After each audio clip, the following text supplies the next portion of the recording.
If your Acer computer is displaying a blue screen, this guide will help you troubleshoot and resolve the most common Windows blue screen of death errors. Learn how to repair startup issues, fix driver-related problems, restore damaged system files, and improve the stability of your Acer laptop or desktop computer.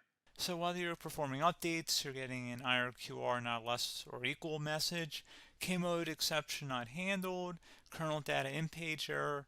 A lot of errors pertain to this problem, and we're going to go ahead and jump into what should hopefully be a pretty straightforward process, guys. And we're going to go ahead and jump right into it. So first thing I'd recommend doing would be to actually go ahead and boot to the troubleshooting utility on Windows 11. So if you do a hard power off 3 times in a row, Windows should automatically attempt to launch the startup prepare utility. And if it doesn't find anything, it will give you the option to select advanced settings, in which case it will take you to a screen that looks like this. Now, if it does not take you to a screen that looks like this, or you're unable to get to that, you can also download the Windows 10 Media Creation Utility, or Windows 11. They probably will make a creation utility for Windows 11 at some point. And it doesn't really matter, you can actually run the Windows 10 utility on Windows 11 as far as I'm aware.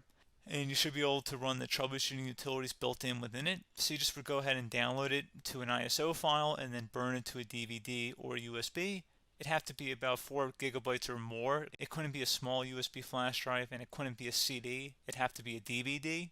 And then you'd boot your computer from it. So depending on the computer manufacturer, you'd have to tap a different key on your keyboard in order to launch that menu, in order to select what boot drive you want to go off of. So it could be anything between the escape key, F2, F8, F12, for example. And those are the function keys on the top of your keyboard.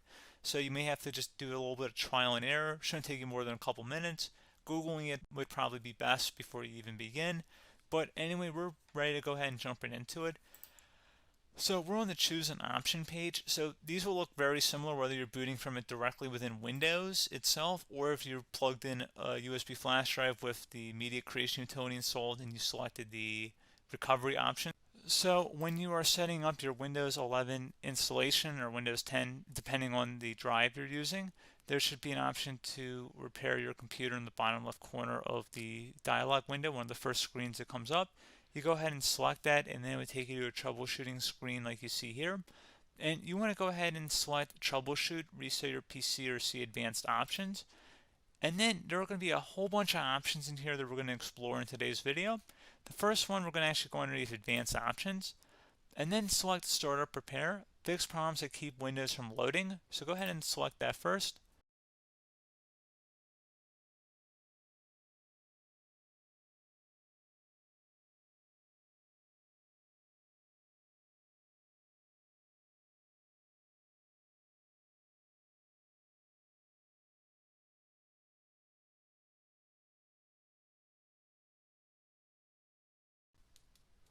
Okay, so you can see it could not repair our PC. That was our first option we could try. Something else, if we go back into advanced options here and then select troubleshoot, we're going to go underneath advanced options again. You can go ahead and actually access safe mode by selecting startup settings. And then if you select the restart button, you have the option on the screen select safe mode with networking, which will give you a key on the screen. It'll tell you which key to press to enter that. I believe it's the F7 key. It'll do that for you. I'm not going to go over that in today's tutorial because I don't really want to go into safe mode, but you are more than welcome to attempt that by going into here and then selecting restart. Again, it'll launch another screen. It'll say what key do you want to press, and it'll give you like 7 or 8 different options, and you want to select safe mode with networking. There's also an option for a command prompt too, but that's going to be something we're going to cover later in this video, and we don't even have to go through that in order to access it. So that's why I'm not going to really push for that, because unless you know exactly what's causing the problem, you probably don't need to go into safe mode. Unless you're trying to recover files, in which case then you definitely can go into safe mode, but we're trying to actually recover our computer here. So I hope that makes sense. Something else we can also try here as well would be to uninstall updates, remove recently installed quality or feature updates from Windows. So if you go ahead and select that, you can uninstall the latest quality updates, which generally is the more day-to-day updates. Feature updates are the less regularly released ones, like the big ones, I would equate it to service packs in like Windows 7 and Windows Vista and Windows XP. So larger updates that occur once or twice a year at most. And the quality updates are more just a regular update. So probably obviously depend, it'll take longer if you're going to try and uninstall the latest feature update versus quality update. And maybe you don't need to go back that far. So just giving you guys a couple of pointers with that. Something else you can also look at here, and we're going to jump into the command prompt in a little bit, but you can select System Restore, which will use a restore point recorded on your PC to restore Windows. And this is something I would highly recommend here, guys. So select Next. Assuming you have a restore point saved on your computer, you go ahead and select the most recently created one, and you'll select Next, and then you'll select the drive. You shouldn't actually have to select the drive. You can scan for affected programs, but we're going to keep it all default here, and then we're going to select Finish. So once started, system restore cannot be interrupted. Do you want to continue? I think we're going to select yes. I don't think we have anything better to do on our computer right now, so just give it a moment here to initialize. It will take a couple minutes to run, obviously depending on how large your hard drive is and how much is saved on the system restore point. So just give it a couple minutes here.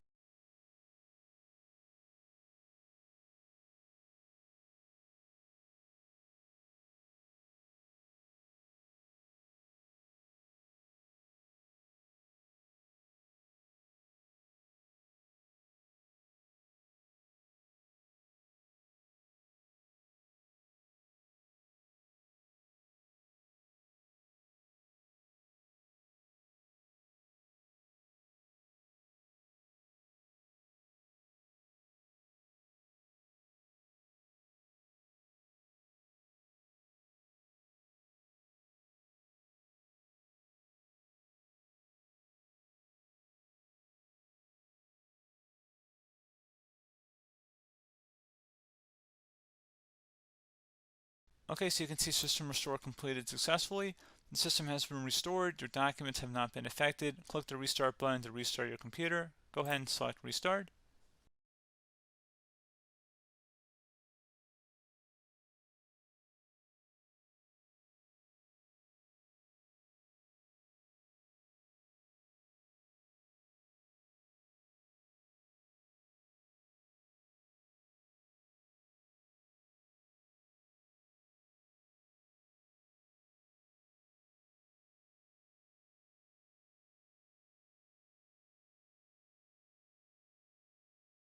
Okay, so you can see the system has been restored successfully. We're going to go over a couple different methods in addition to that if that did not work. So I'm just going to pause the video and we're going to start back up back on the recovery screen that we started with. Okay, so a couple other things we can try here too. If you go back into troubleshoot, you can select reset your PC, while you choose to keep or remove your personal files and then reinstalls Windows. You can select to keep my files, which will remove apps and settings but keeps your personal files. You can also select remove everything, which will remove all of your personal files, apps, and settings. So this is more of a factory reset, the second option here.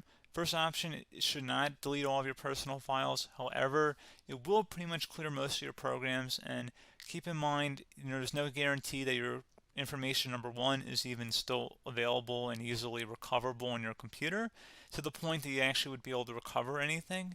And the second point is that there's always a chance that it won't actually recover and it will just do a factory reset anyway. So there's no guarantee that actually would keep your files anyway. So I would recommend trying to get a recovery tool and backing that up first before selecting it anyway. But again, those are a couple different options. And then something else you can try here, if you go back to the choose an option. Another option, if you go underneath choose an option and select troubleshoot, advanced options, and now select where it says command prompt. Okay, so the first thing we should do is type our main hard drive here. In most cases, it should be the C drive. So you just do a C colon and then hit enter on your keyboard. So once you're underneath the C drive, we're going to type in dir and then hit enter on your keyboard. It should have program files, users, and Windows all in there. That's how you know you're in the right directory.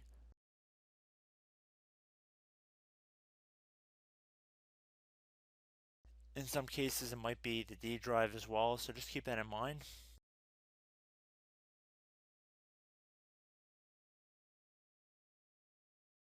Next thing we're going to do is type in cd space /Windows system32 /config,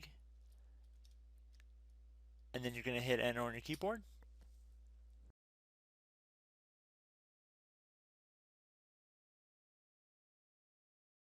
So now you're going to type md space backup.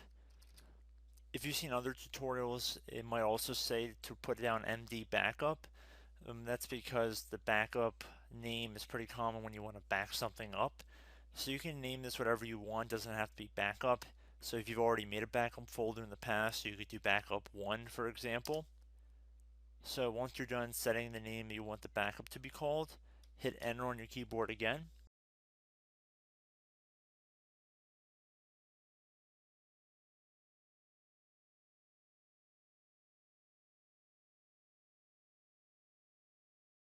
At this point you want to type copy, C-O-P-Y, space, then you want to do the star symbol above the 8 key, then do a period or a dot, whatever you want to call it, then another star sign, and then another space, and then type backup, and then hit enter on your keyboard.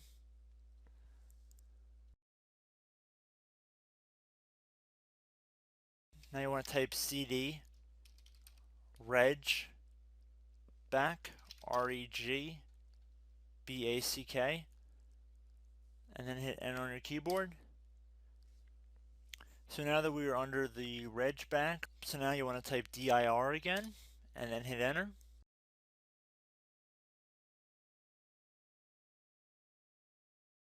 So now at this point we're going to type copy again. So copy, space, star sign,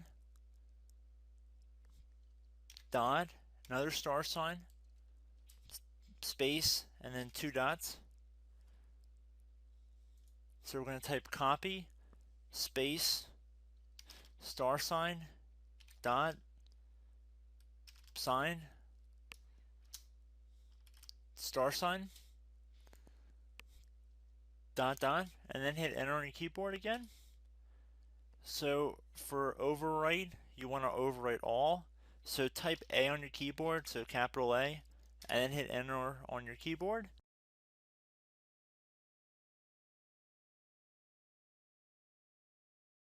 So at this point you should be good to go. You can close out of the command prompt window, and if you accidentally continue to Windows 10 you should be all set. So I hope one of these 3 or 4 different methods we went through in this tutorial helped you guys out. Again, I'm not sure if you guys heard me earlier, but try to go back into your safe mode if possible and uninstall any programs you know might be conflicting with the Windows startup if you can get into safe mode. So just keep that in mind. Something very simple like that could be blocking up everything. So again, I hope this tutorial helped you guys out, and I will catch you in the next tutorial. Goodbye.